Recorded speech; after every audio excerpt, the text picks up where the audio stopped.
من جانب خلیفۃ المسلمین ابو العباس احمد الناصر الدین اللہ۔ مترجم نے کسی خاص رد و بدل کے بغیر اس خط کا تاتاری زبان میں ترجمہ کر دیا۔ طاہر حیران تھا کہ چنگیز خان کی پیشانی پر معمولی شکن تک نمودار نہیں ہوئی۔ وہ نہایت اطمینان سے اپنی جگہ بیٹھا ایک معنی خیز مسکراہٹ کے ساتھ طاہر کی طرف دیکھ رہا تھا۔ اس کی نگاہیں بتا رہی تھیں کہ اس نے خط کو ایک دلچسپ مذاق سے زیادہ حیثیت نہیں دی۔ چنگیز خان کہنے لگا، اپنے خلیفہ کو ہماری طرف سے پیغام دو کہ ہمیں عالم اسلام سے کوئی دشمنی نہیں۔ خوارزم شاہ نے ہمارے ساتھ بہت زیادتی کی ہے، اس کے باوجود ہم اس پر چڑھائی کا ارادہ نہیں رکھتے۔ مترجم کہنے لگا، آپ خلیفہ کے پاس خاقان تاتار کا یہ پیغام لے جائیں کہ آپ کی سفارش پر خاقان اعظم خوارزم شاہ کی خطائیں معاف کرتے ہیں اور عالم اسلام پر چڑھائی کرنے کا کوئی ارادہ نہیں رکھتے۔ طاہر کہنے لگا، میں یہ پیغام خلیفہ کے پاس لے جاؤں گا۔ اس کے علاوہ میں یہ بتانا ضروری سمجھتا ہوں کہ خلیفہ کا مکتوب بغداد کے عوام کے جذبات کی ترجمانی ہے۔ آپ کے متعلق مشہور ہے کہ آپ کے دل میں اپنی فوجی قوت کا مظاہرہ کرنے کا ارادہ عام طور پر ہر وعدے اور ہر معاہدے پر غالب آ جاتا ہے، لیکن اگر آپ نے اس وعدے کی خلاف ورزی کی اور خوارزم پر حملہ کر دیا تو سارا بغداد اور اس کے ساتھ مشرق و مغرب کی دوسری اسلامی سلطنتیں آپ کے خلاف صحرا کی آندھیوں کی طرح اٹھ کھڑی ہوں گی۔ مترجم کہنے لگا، خلیفہ کا ایلچی نہایت ادب و احترام کے ساتھ خاقان اعظم کی خدمت میں یہ عرض کرتا ہے کہ حضور کا پیغام خلیفہ کے گوش گزار کر دیا جائے گا۔ آپ کا یہ وعدہ اسلامی دنیا کو مطمئن کرنے کے لیے کافی ہے، لیکن اگر آپ نے خوارزم پر حملہ کر دیا تو بغداد اور دوسری اسلامی سلطنتوں کے عوام اپنی حکومتوں کو خوارزم کا ساتھ دینے پر مجبور کریں گی اور ان سب کو تاتاری افواج کے سیل رواں کے سامنے المناک تباہی کا سامنا کرنا پڑے گا۔ چنگیز خان کہنے لگا، ہم کسی کو دوست کہنے کے بعد اس کی طرف سے بد اعتمادی پسند نہیں کرتے۔ مترجم طاہر کی طرف گھورتے ہوئے کہنے لگا، خان اعظم اس اظہار بد اعتمادی پر بہت خفا ہوئے ہیں، اس لیے براہ کرم خاموش رہو۔ طاہر کہنے لگا، بہت اچھا، اب میں خان اعظم کے سامنے تبلیغ کی اجازت چاہتا ہوں۔ مترجم متذبذب سا ہو کر کہنے لگا، خلیفہ کا ایلچی اہل تاتار کے مذہبی عقائد سے بہت متاثر ہوا ہے اور اس بات کی اجازت چاہتا ہے کہ اسے اسلام کے متعلق کچھ کہنے کی اجازت دی جائے۔ چنگیز خان کہنے لگا، اسے ہماری طرف سے یقین دلایا جائے کہ ہم وفادار مسلمانوں سے نفرت نہیں کرتے۔ مترجم طاہر سے مخاطب ہو کر کہنے لگا، خان اعظم بہت مصروف ہیں اور آپ کو رخصت کی اجازت دیتے ہیں اور یہ بھی فرماتے ہیں کہ وہ وفادار مسلمانوں سے کوئی پرخاش نہیں رکھتے۔ طاہر کہنے لگا، طاہر نے پریشان ہو کر مترجم کی طرف دیکھا اور کہا، اگر وہ اس وقت مصروف ہیں تو مجھے کسی اور وقت تبلیغ کا موقع دیا جائے۔ چنگیز خان نے پوچھا، خلیفہ کا ایلچی کیا کہتا ہے؟ مترجم نے کہا، یہ حضور کا شکریہ ادا کرتا ہے اور درخواست کرتا ہے کہ اگر حضور کسی بات پر خفا ہو گئے ہوں تو اسے معاف کر دیا جائے۔ چنگیز خان نے کہا، ہمیں افسوس ہے کہ ہماری مصروفیات ہمیں زیادہ دیر بیٹھنے کی اجازت نہیں دیتی، ورنہ خلیفہ کا ایلچی کافی دلچسپ آدمی معلوم ہوتا ہے، اس سے یہ پوچھا جائے کہ وہ کب روانہ ہونا چاہتا ہے۔ مترجم نے طاہر سے مخاطب ہو کر کہا، خان موصوف فرماتے ہیں کہ ہم بہت مصروف ہیں، اس لیے دوبارہ ملاقات نہیں ہو سکے گی۔ سردیاں شروع ہونے والی ہیں، اس لیے بہتر ہے کہ تم فوراً بغداد روانہ ہو جاؤ۔ یہاں بہت سے مسلمان علماء ایسے ہیں جو ہمیں اسلام کے متعلق بتاتے رہتے ہیں۔ چنگیز خان عقب کے کمرے میں چلا گیا۔ خیمے سے باہر چنگیز خان کے لڑکے اور چند تاتاری سردار ایک قالین پر دھوپ میں بیٹھے آپس میں باتیں کر رہے تھے۔ ایک نوجوان کے استفسار پر مترجم نے طاہر کو ان کے ساتھ متعارف کرایا۔ انہوں نے طاہر کو اپنے پاس بٹھا لیا اور بغداد کے متعلق سوالات شروع کر دیے۔ طاہر نے بعض سوالات کا جواب دیا، لیکن جب اس سے بغداد کی فوج کی تعداد اور قلعوں کی مضبوطی کے متعلق پوچھا گیا تو اس نے کہا، میں ان سوالات کا جواب دینے سے قاصر ہوں۔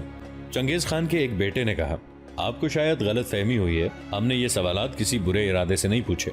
بغداد کے ساتھ ہمارے تعلقات دوستانہ ہیں اور ہم اپنے دوستوں کے متعلق ضروری معلومات حاصل کرنا اپنا فرض سمجھتے ہیں۔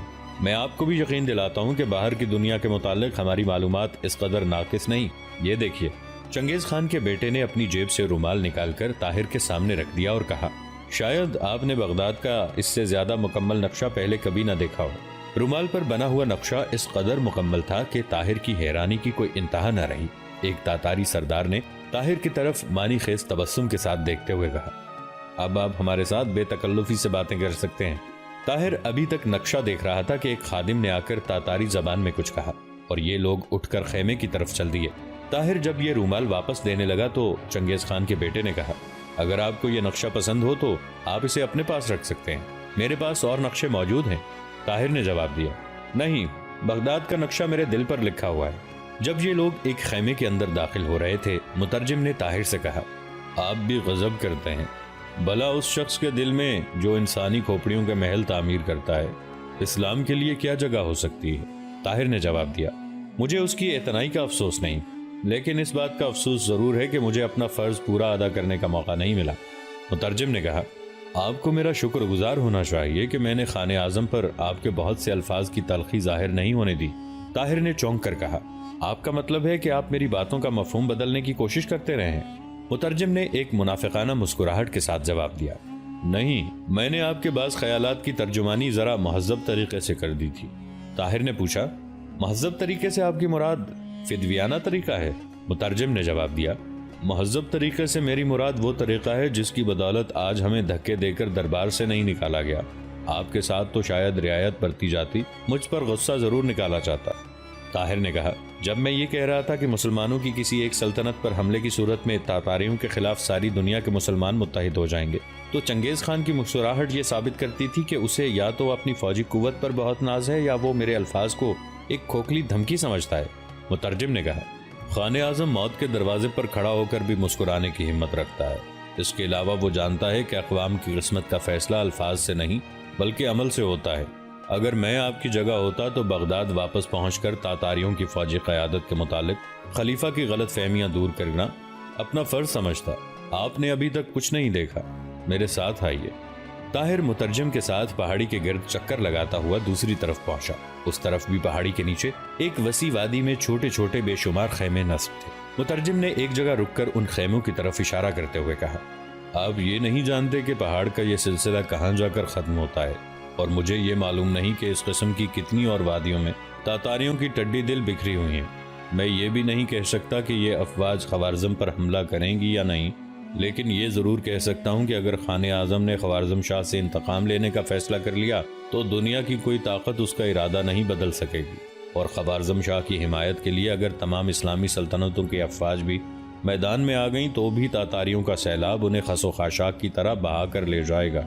اس لیے آپ کو بغداد کے ساتھ ہمدردی ہے تو خلیفہ کو ایسے شخص کے ساتھ بگاڑنے کا مشورہ نہ دیں جو اپنے دشمنوں پر خدا کا قہر بن کر نازل ہوتا ہے۔ طاہر نے برہم ہو کر جواب دیا، آپ ضرورت سے زیادہ چنگیز خان کا حق نمک ادا کر رہے ہیں۔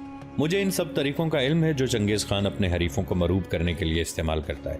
میں مانتا ہوں کہ انتشار کی وجہ سے عالم اسلام بہت کمزور ہو چکا ہے، لیکن اس کمزوری کے باوجود ہم برسوں مغرب کے نصرانیوں کی ٹڈی دل افواج کو پے در پے شکستیں دے چکے ہیں، اور چنگیز خان کی افواج ان سے زیادہ نہیں ہیں، اور نہ خوارزم اور بغداد کی فوجیں مصر اور شام کی افواج سے کم ہوں گی۔ مغرب کی ٹڈی دل افواج کے مقابلے کے لیے ہم شام، فلسطین اور مصر کے کسی میدان میں 50,000 سے زیادہ افواج لا سکے، لیکن تاتاریوں کے مقابلے کے لیے بغداد سے 3 لاکھ اور خوارزم سے 4 لاکھ افواج میدان میں لا سکتے ہیں۔ اگر آپ نے مجھے خلیفہ کا خیرخواہ سمجھ کر اسے تاتاریوں کی طاقت سے مروب ہونے کا مشورہ دیا ہے تو میں آپ کو چنگیز خان کا وفادار سمجھ کر مشورہ دیتا ہوں کہ عالم اسلام کی قوت مدافعت کے متعلق اس کی غلط فہمی دور کریں۔ مترجم نے جواب دیا، چنگیز خان احساس کمتری میں مبتلا ہو جانے والے انسانوں میں سے نہیں، لیکن خلیفہ بغداد اپنے احساس کمتری کا مظاہرہ کر چکے ہیں۔ خلیفہ کو نہ صرف احساس ہے کہ خوارزم شاہ خان اعظم کے حملے کی تاب نہ لا سکے گا، بلکہ اسے یہ بھی یقین ہے کہ خلیفہ اس کی کوئی مدد نہیں کر سکے گا۔ اگر خوارزم اور بغداد کی فوجی قوت پر اعتماد ہوتا تو وہ چنگیز خان کو آپ کی وساطت سے یہ درخواست نہ بھیجتا کہ خوارزم پر حملہ نہ کرو۔ ایک طاقتور انسان اپنے حریف سے کبھی یہ نہیں کہتا کہ مجھ پر حملہ نہ کرو، ورنہ اس کے نتائج برے ہوں گے۔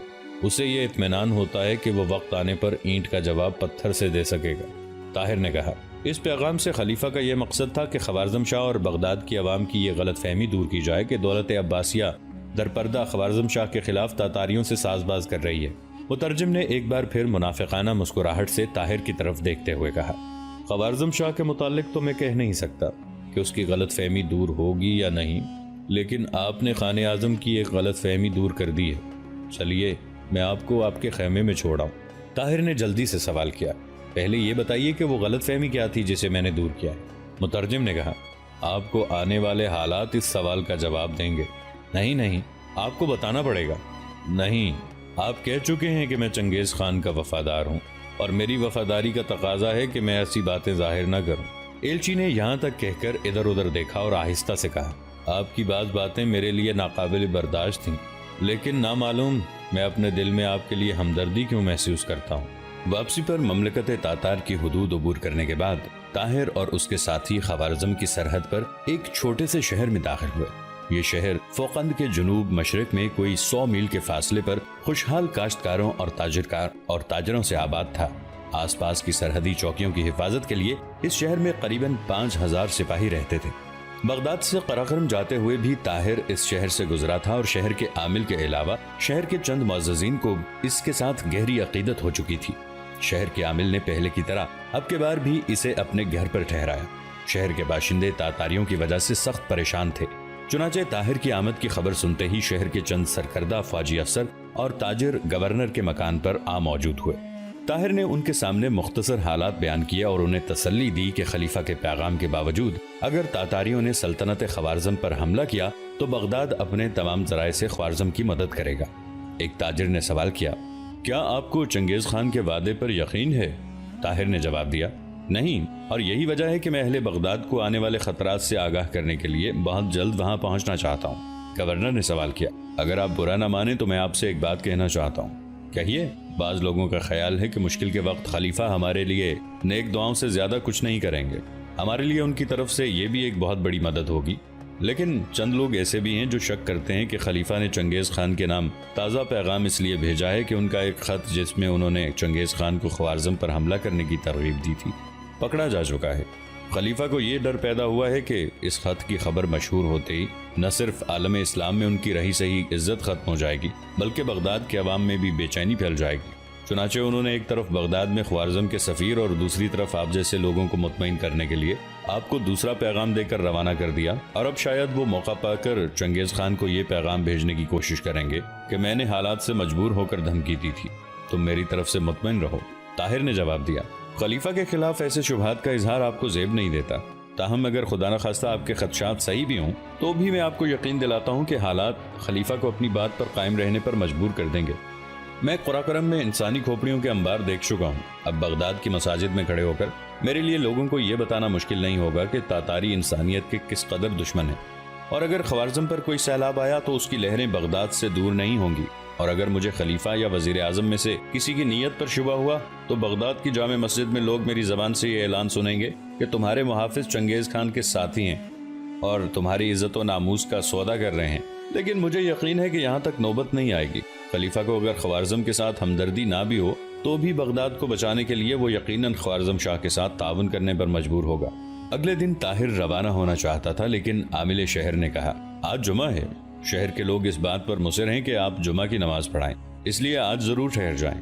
اتنی دیر میں راستے کی چوکیوں کو آپ کے سفر کے لیے گھوڑے تیار رکھنے کی اطلاع مل جائے گی۔ گورنر کے اصرار پر طاہر نے ایک دن ٹھہرنا منظور کر لیا۔ جمعے کی نماز کے بعد گورنر نے طاہر کے ساتھ نہایت کرم جوشی سے مصافحہ کرتے ہوئے کہا، آپ کی زبان میں جادو ہے، کاش بخارا اور سمرقند کے مساجد کے خطیب آج یہاں موجود ہوتے۔ عوام اپنی عقیدت کا ثبوت دینے کے لیے طاہر کو گورنر کے محل تک چھوڑنے کے لیے جلوس کی شکل میں اس کے ساتھ ہو لیے۔ اسی روز طاہر عصر کی نماز پڑھ کر مسجد سے گورنر کے مکان کی طرف جا رہا تھا کہ راستے میں اسے شہر کا کوتوال ملا اور اس نے کہا، میں گورنر کے مکان سے آپ کو تلاش کر کے آ رہا ہوں۔ طاہر نے کہا، خیر تو ہے؟ کوتوال نے کہا، کوئی خاص بات نہیں، اگر تکلیف نہ ہو تو آپ میرے ساتھ چلیں۔ مصافحہ کیا اور کوتوال کے ساتھ ہو لیا۔ چند قدم چلنے کے بعد اس نے سوال کیا، کیا کوئی ایسی بات ہے جو آپ مجھے یہاں نہیں بتا سکتے؟ میں نے لوگوں کے سامنے بات کرنا مناسب نہیں سمجھا۔ یہ کہتے ہوئے کوتوال نے اپنی جیب سے ریشمی کپڑے کی چھوٹی سی تھیلی نکالی اور طاہر کے ہاتھ پر رکھتے ہوئے کہا، آپ اسے پہچانتے ہیں؟ طاہر نے جواب دیا، نہیں، اس میں کیا ہے؟ کوتوال نے جواب دیا، اسے کھول کر دیکھیے، شاید کوئی ایسی شے مل جائے جسے آپ پہچانتے ہوں۔ طاہر نے ہتھیلی کھول کر دیکھا، اس میں 3 ہیرے چمک رہے تھے۔ طاہر نے وضاحت طلب نگاہوں سے کوتوال کی طرف دیکھا اور اس نے طاہر کی پیشانی کو محسوس کرتے ہوئے کہا، یہ ہیرے آپ کے ایک نوکر سے ملے ہیں۔ طاہر نے پریشان ہو کر پوچھا، آپ نے اس کی تلاشی لی تھی؟ کوتوال نے جواب دیا، آپ برا نہ مانیں، یہ میرا فرض تھا۔ آپ کا نوکر ابھی ایک تاجر کی دکان پر کھڑا اسے ایک ہیرا دکھا کر قیمت دریافت کر رہا تھا، اور وہ تاجر کل آپ کے ساتھ ملاقات سے اور آج آپ سے تقریر سن کر آپ کا گرویدہ ہو چکا ہے۔ اسے شک گزرا کہ معمولی حیثیت کے آدمی کے پاس ایسے قیمتی ہیرے نہیں ہوا کرتے۔ اس نے مجھے آ کر بتایا کہ شاید آپ کے نوکر نے آپ کی چوری کی ہے، اسی لیے میں تلاش کے لیے نکلا تو وہ ایک اور تاجر کی دکان پر ہیرے کی قیمت دریافت کر رہا تھا۔